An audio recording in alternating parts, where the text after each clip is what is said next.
ধূমপান মদ্যপান স্বাস্থ্যের পক্ষে ক্ষতিকারক। Smoking and drinking are injurious to health.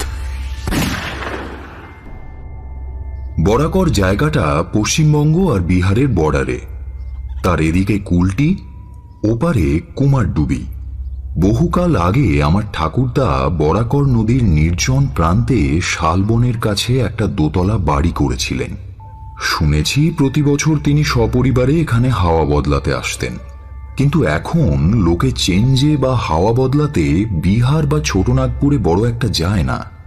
সেই জন্য নির্জন নদীর ধারে এই পূর্বপুরুষের বাড়ির প্রতি কারো আর কোনো আকর্ষণ নেই।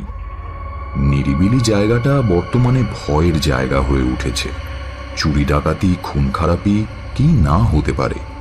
অবশ্য আমি এখন এ বাড়িতে একাই থাকি। আমার পক্ষে এরকম নির্জন নির্ঝঞ্ঝাট জায়গায় ভালো। কেন এইরকম একটা জায়গায় আমি পড়ে আছি সে কথা বলার আগে আমার ব্যাপারে একটু বলে নেওয়া দরকার। আমি ঠিক আর 5টা সাধারণ মানুষের মতো নই। ঘর সংসার করিনি। ছোটবেলা থেকে সাধু সন্ন্যাসীদের ওপর আমার তীব্র আকর্ষণ। তখন থেকেই সাধু সন্ন্যাসীদের ওপর লেখা নানা রকমের বই পড়তাম। যতই পড়তাম ততই ওদের ওপর আগ্রহ বেড়ে যেত। তারপর আমিও একদিন বাড়ি ছেড়ে সন্ন্যাসীদের দলে ভিড়ে গেলাম। কত সন্ন্যাসীর সঙ্গে যে মিশেছি তার কোনো হিসেব নেই। কিন্তু তাঁরা কেউ আমায় পাত্তা দেননি। বলতেন, তুই ছেলে মানুষ, তোর এখনো সময় হয়নি, বাড়ি ফিরে যা, ইত্যাদি ইত্যাদি। তবে আমি কিন্তু বাড়ি ফিরে আসিনি। আবার অন্য সন্ন্যাসী ধরেছি। একবার এক তান্ত্রিকের সঙ্গ পেয়েছিলাম। তিনি সব সাধনা করতেন।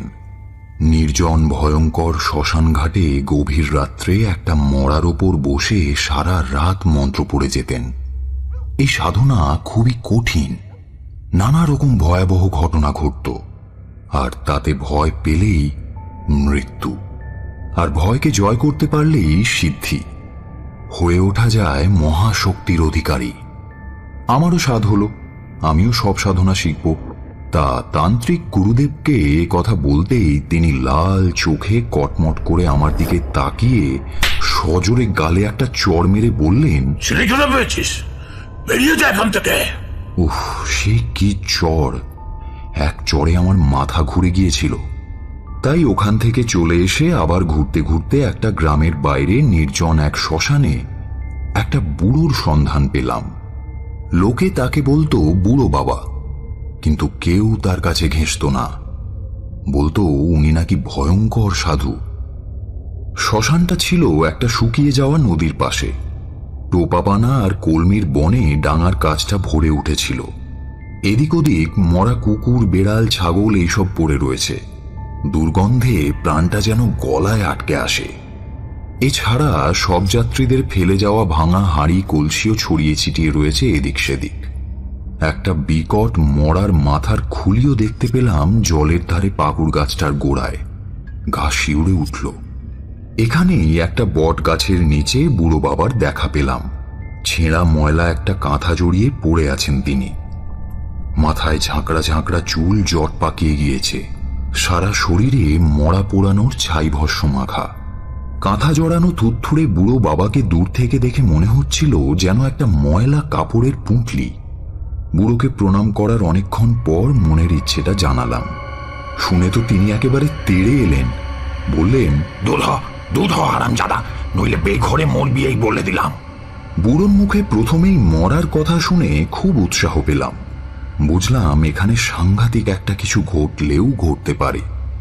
কাজেই আমি ওখান থেকে নড়লাম না। রোজ বুড়োর কাছে গালাগালি খাই। মরা পোড়ানোর কাঠ ছুঁড়ে নির্দয়ভাবে মারেন, পিঠ ফেটে রক্ত পড়ে। তবুও আমি ওখান থেকে নড়ি না। এমন করে 2 মাস কেটে গেল। এর মধ্যেই কত রকমের ভয় পেলাম, কত রকমের বুক কাঁপানো শব্দ। এক সময় সেই বুড়ো হা হা করে ভয়ঙ্কর হাসি হেসে ওঠেন।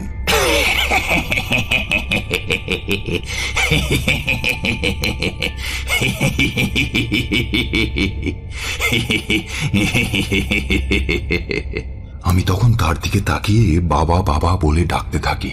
বাবা, বাবা আমাকে তোমার স্মরণে নাও, বাবা আমাকে তোমার স্মরণে নাও, বাবা, বাবা আমাকে রক্ষা করো, বাবা আমাকে রক্ষা করো, বাবা আমাকে রক্ষা করো। অমনি ভয় কেটে যায়। ক্রমে ক্রমে মনে হলো আমার ধৈর্য দেখে বুড়ো একটু নরম হলেন। ভূত প্রেতের অনেক কথা শোনালেন। বললেন, এই শ্মশান বহুকালের, লক্ষ লক্ষ চিতা জ্বলেছে এখানে। এই পবিত্র স্থানে ভূত প্রেত পিশাচ কি নেই?